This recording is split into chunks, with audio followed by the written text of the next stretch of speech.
S'il vous plaît, abonnez-vous sur votre chaîne RDC 24. Il y a tout dedans.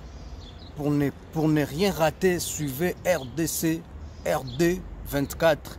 Awa biso tout ba grand prêtre Didier Kulungu bazalaka awa pona ko rater te pona ko zala toujours na temps pona ko zala pena donc réglo RDC 24 ya papi poati tozali awa biso tout tolanda yango po tokuta biloko ya sika skantene langila makambo lelo. Merci na bino ndenge beaucoup s'abonner et ça biso bien grand prêtre Didier Kulungu déjà s'est abonné et bon yo. Bonsoir tout le monde, bonjour tout le monde de partout où vous êtes. Abonnez-vous massivement à la chaîne R2C24. Je vous assure que vous ne serez pas dessus. Il y a tout dedans, il y a de publicité, il y a des émissions que vous allez vraiment adorer et qui va beaucoup vous édifier. Donc je vous assure que vous ne serez pas dessus. Abonnez-vous massivement à notre chaîne, la R2C24. C'est la meilleure de Papi Poati. Coucou. Mesdames et messieurs, fidèles amis, téléspectateurs ainsi que les internautes de partout, bienvenue sur nos antennes, bienvenue à travers cette émission. À la présentation, c'est toujours le vôtre, Chris Roland Lukobi. Je serai bilingue comme d'habitude pour permettre à vous tous qui nous suivent de partout de bel et bien comprendre, d'en savoir plus sur les sujets que nous allons parler ou traiter tout à l'heure dans cette émission. Donc voilà, sur ces plateaux, je suis avec le maître avocat Kashitumba. Naye Torosola vraiment sujet oyo et intéressera la population congolaise ou population congolaise plutôt de partout se posera la question aux population du monde partout bozali se posera la question manama mbetali héritage soki mutakufiati bien naye partage wana sali marandenge nini. Alors le Torosola na maître Kashitumba si je n'absent moko lelo ezali que dit la loi congolaise sur la notion de l'héritage. Exemple, papa akufi nani oyo akozwa bien naye entre parenthèses ndaku est-ce que tante nabana ya moyi bazape na droit à héritage azanabiso sur le plateau à qui je dis bonjour maître Kashitumba. Ah oui, bonjour les journalistes Christian Roland Lukobi. Voilà. Bienvenue sur les antennes de la RDC 24 et bienvenue à travers notre émission. Ok, merci à vous autant. Merci maître Kashitumba. Nous avons vraiment des questions à vous poser pour claircir l'opinion. Ceux qui nous suivent de partout, se posera la question sur l'héritage. Et alors, dans cette émission, tu as vraiment plus. Alors, moi, j'aimerais savoir avant tout, ou expliquer non si j'ai un premièrement, que dit la loi congolaise sur la notion de l'héritage. Ok, merci. Merci pour le droit du verbe. C'est juste que la problématique sur l'héritage, ça crée vraiment un problème à notre État. Et ça fait perdre vraiment de la salive au niveau de nos différentes compatriotes et aussi au niveau des différentes populations congolaises. Et nous aimerons éclairer la lenteur de l'humanité pour mettre à ce que la connaissance puisse jaillir et enlever quelques équivoques devant la population congolaise. Et sur ce, je souhaite puisse pas faire des exposés trop magistraux, mais plutôt donner une information à l'égard de l'humanité et pour que l'humanité puisse enlever quelques ambiguïtés à l'ère caboche s'ils ignoraient ces différents droits et aussi ces différentes obligations, parce que les droits marchent de pair avec les obligations. Voilà. Sans pourtant tarder, nous allons parler de la notion de la succession, parce que parler de l'héritage, ça nous renvoie à une notion de la succession.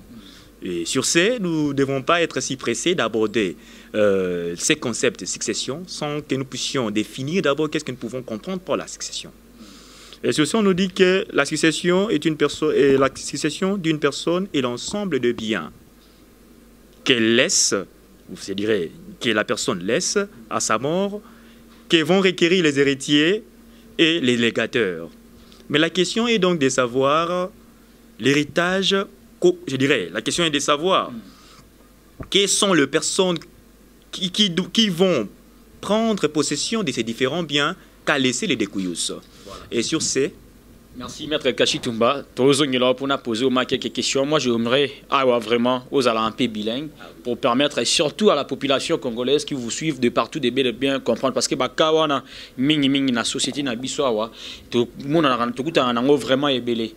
Au monde papa Koufi bien aye tata mwasi tata leki babimi et bana ba bénéficier et l'autre baté qui par exemple le pangunaye et bendi makele et tout. Alors ngana olinga sikoyo aux un peu bilingue éclairci population congolaise qui nous suit de partout. Il y a une question à César. Si un père de famille, mère, qui a le droit à l'héritage. Là, c'est notre première question. Maintenant, aux un peu bilingue pour permettre à la communauté congolaise qui nous suit de partout de bel et bien comprendre. S'il y aura aussi un moyen d'aller avec les exemples, vous êtes donc micro on a vraiment expliqué population congolaise au Brésil partout dans le monde va comprendre. Ok, merci, messieurs les journalistes, Christian Roland Lokobo. Je suis tellement ravi que vous puissiez me poser cette question en amont, avant que je puisse faire un exposé à l'égard. Et je souhaite aussi que ça puisse être le cas avec la compréhension collective de toute personne qui nous suit et nos différents, je dirais, nos différentes personnes qui sont gravées devant cette télévision ou devant cette site qui semblerait RDC 24. Merci beaucoup pour l'autre adverbe. Et je souhaiterais vous parler dans quelques lignes sur la succession. Ou bien comment y arriver pour posséder le bien qu'a pu laisser votre père qui venait à peine de rendre l'âme. Et sur ce, moi je souhaite plus vous soulever un élément. Vous voyez, la notion de la succession relève premièrement de la loi. Parce qu'on dit, les latinés simple dire que quand il y a, je dirais, ubi societas ibius, il y a une société, il y a les droits. Et là où il y a une société, il y a les droits, na Katiote Maître Kashitumba, ils ont un peu bilingue, surtout moi, la mouké, pour que la communauté congolaise, Congolo, partout dans le monde, parce que Bango Mandim Bassinga, Chris Roland Lukobi, c'est mieux aux en mettre avocat sur le plateau, expliquer, soit éclaircir, bisson na basige, mon explication, mouké, na linga, la nabi, yoma, le poté, on dit moi mingi, alors population congolaise, partout dans le monde, pour ça, vous comprendre. Ok, je vais faire un effort. Parce que nous sommes tous des Congolais, personne n'est étranger entre nous. Et je souhaite plus les parler en lingala et je souhaiterais les bâcler avec le français en même temps. Et sur ce, problème où problème n'a ni à succession. Si nous restons sur le plan textuel ou sur le plan du droit, nous comprendrons qu'il y a une loi. C'est difficile aussi à comprendre, mais ça, na moins texte moko, ils ont régir la matière oyo, ils ont relevé la famille. Et c'est par là que ce texte est appelé la loi numéro 87/0010 du 1er août 1987, tel que modifié et complété à la loi numéro 16/008 du 16 juillet 2016. Et cette loi portant le code de la famille régit la personne et aussi nous démontre les relations que la personne peut entretenir avec une autre en but d'aboutir à une famille. Voilà la raison d'être de cette loi. Et sur cette loi, qu'est-ce que nous pouvons entendre par rapport à la succession? Et mais ça, les marandengeni, pour vous dire, problème à succession, ils ont lié à Bissonio Sonzoto, ou toujours s'est dérangé. Surtout la population congolaise. Merci beaucoup pour l'autre. Et ils ont dérangé Bisso Makasi. Nous remarquons que Zalaka Moko, so Papa Koufi, non quoi sauter premier, à l'Ekaliboso, à l'Obake, Théo Eza Loko ya Ndeko Nangai, Loko ya grand frère Nangai, au petit frère Nangai. Surtout Batata Mwasna Batata. Bien sûr que oui, bien sûr. Et on se pose la question de savoir, comme nous, et nous voyons aussi des personnes qui sont profanes dans le domaine juridique, et ils se laissent faire. Ils se laissent faire sur ces faits en disant que, non quoi l'obaki, bon, tout ça, la sous nini, il y a un déconnaillé. À hériter bien, il y a un déconnaillé, c'est normal. Puis surtout, on a droit, on a droit, Papa Zalaki m'a koufi. Là, c'est sur le plan de la réalité qui se déroule au Congo ici. Parce que ça crée un problème. Et c'est pour cela, voilà la raison d'être de notre présence devant ces plateaux. Pour jaillir la lumière à cet effet. Et si vous constatez que vous avez eu quelques ambiguïtés, à la compréhension et nous sommes bien disposés pour des questions. Et voilà, sur ces, nous souhaiterons vous démontrer à travers nos différentes allégations. L'oncle qui saute premier pour bénéficier ou d'hériter, il dirait, de s'approprier du bien laissé par son frère. Ça ne se fait pas sur le plan du droit. Mais au contraire, il y a une disposition légale qui atteste que les héritiers de telle catégorie et de telle catégorie doivent bénéficier a priori avant les héritiers de telle catégorie. Là, je suis clair. L'article 758 du Code de la famille détermine ou donne les modalités ou classifie ou donne des inventaires au niveau de la catégorie des héritiers. Première catégorie, nous parlons des enfants nés dans le mariage ou hors mariage, affiliés ou les enfants adoptés qui ont droit à bénéficier à l'héritage laissé de son père. Là, c'est la première catégorie. Là, j'ai dit la disposition de l'article 758 du Code de la famille.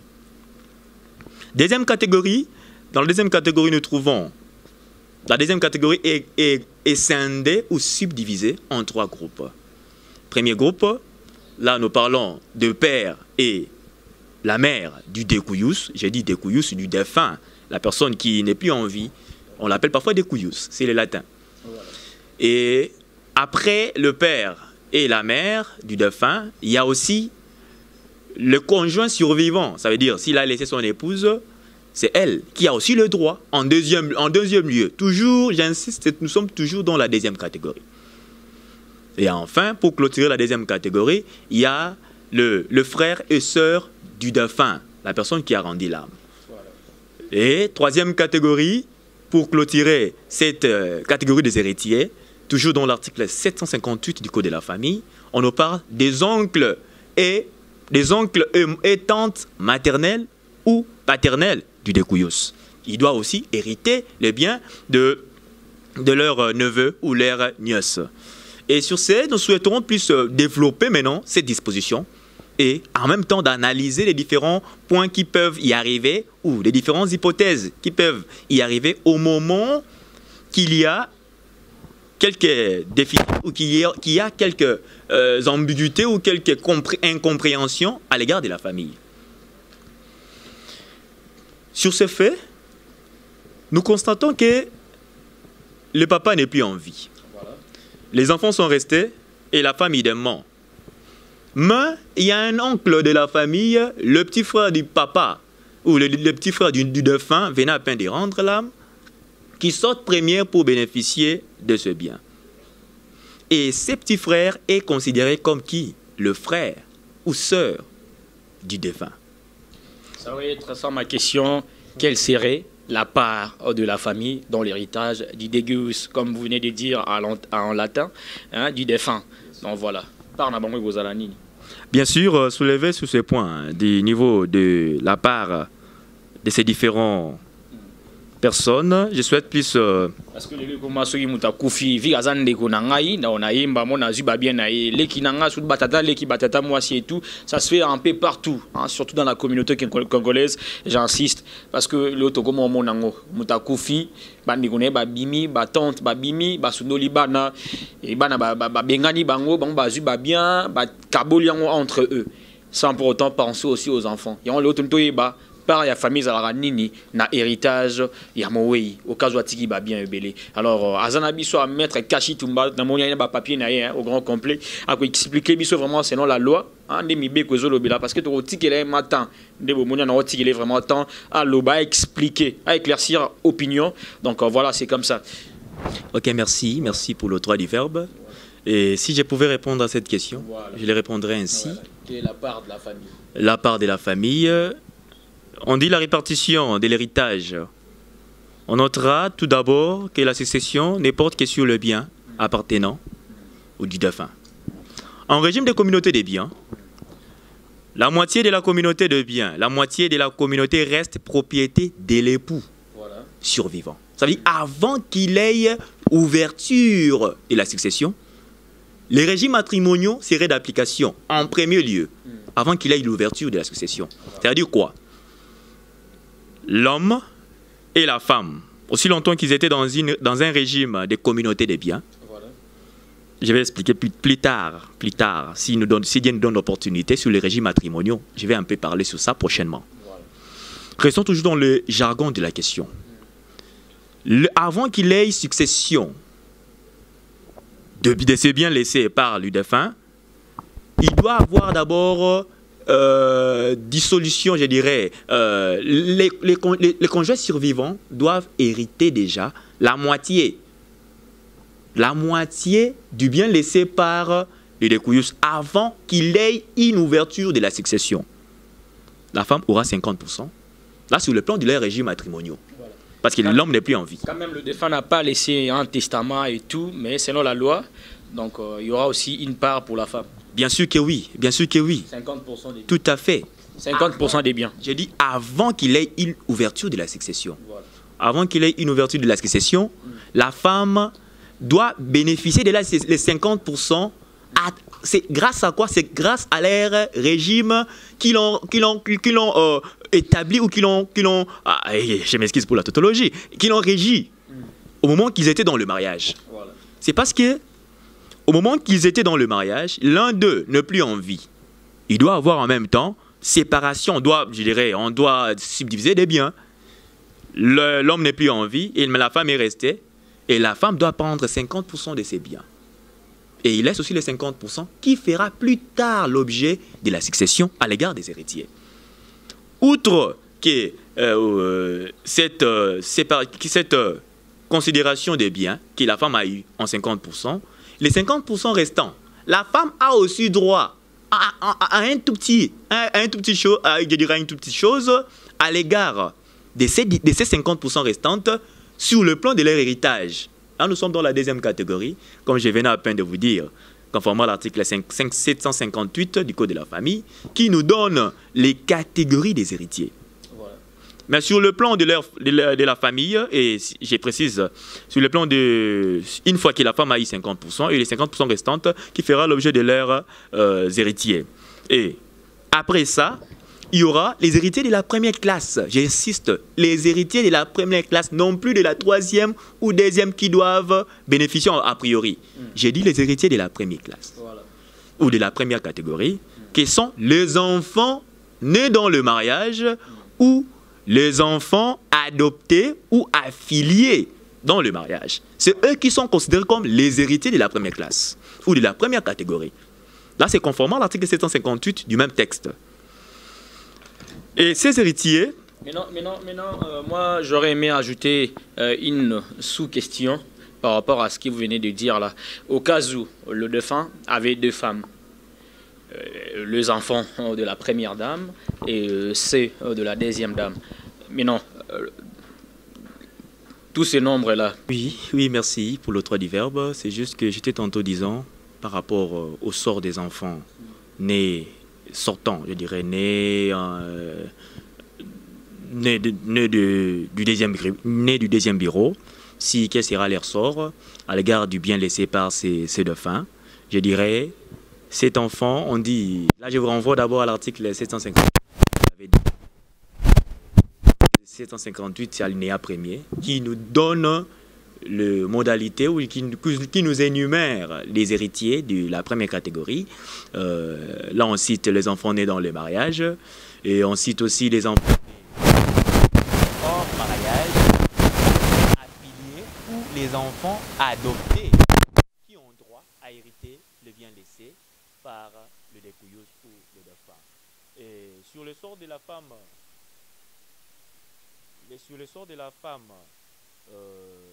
qui est du deuxième bureau, si elle a droit à hériter les biens laissés par ces...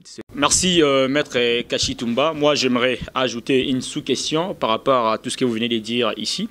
Et au cas où le défunt avait deux femmes, maintenant quelle sera la part, quel sera plutôt le partage de biens entre le premier bureau et la deuxième bureau, comme on dit chez nous, à Kinshasa, un peu partout, premier bureau, la deuxième bureau et tout.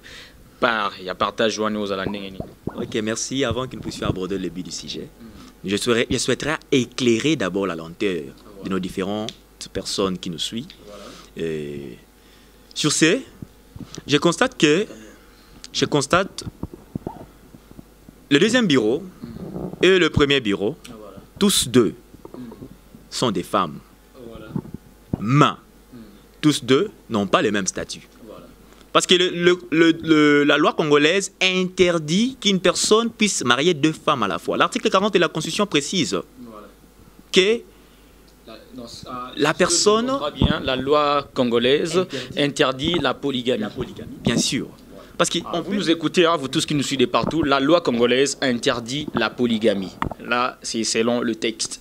Nous sommes avec le maître Kachi, il va vous expliquer. On continue, maître. Ok, j'ai juste pour ramener notre idée à une bonne réponse et à donner une partie des réponses qui semblent être compréhensives. Et je souhaite plus vous dire, j'étais tantôt disant que l'article 40 de la Constitution prohibe toute personne qui aura le mariage, et aussi longtemps qu'il était déjà marié, il s'est marié 2 fois. Ça ne se fait pas sur le plan de notre texte ou sur le plan de notre législation. L'article 40 précise cela. Et ça prohibe même qu'il ait, je dirais, un mariage polygamie. Et sur ce, ça ne peut jamais entraîner l'homme à avoir des femmes, et donc ces des femmes sont légitimement reconnues par l'État. Ça ne se fera pas. C'est là qui nous conduit à dire que si l'homme a 2 femmes, il doit avoir l'un ou l'une qui doit être légitimement reconnue par l'État.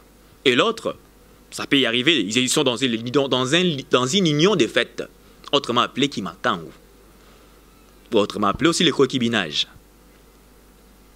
Et une fois que l'homme n'est plus en vie, si la femme, je dirais le deuxième bureau, n'a pas été mariée par ces derniers, cette femme ou cette femme n'a pas les droits d'hériter le bien laissé par ses découyus ou laissé par ses défunts. Voilà, monsieur, maître Kachi Toumba, j'aimerais qu'on arrête un tout petit peu là. J'ai une deuxième question plutôt, mais au cas où l'homme était veuf, voilà, il vient peut-être de rencontrer une deuxième femme, il a épousé cette femme, ils ont eu des enfants ensemble. Et avec la première femme aussi, ils avaient aussi des enfants. Maintenant, quelle sera la part de l'héritage entre ces enfants-là? On dit toujours, là je vous renvoie toujours à l'article 758 qui nous énumère les catégories, et j'insiste à l'alinéa premier, qui nous parle des catégories des héritiers. On précise les enfants nés hors mariage, d'abord les enfants nés dans le mariage et les enfants nés hors mariage, mais on dit le mais.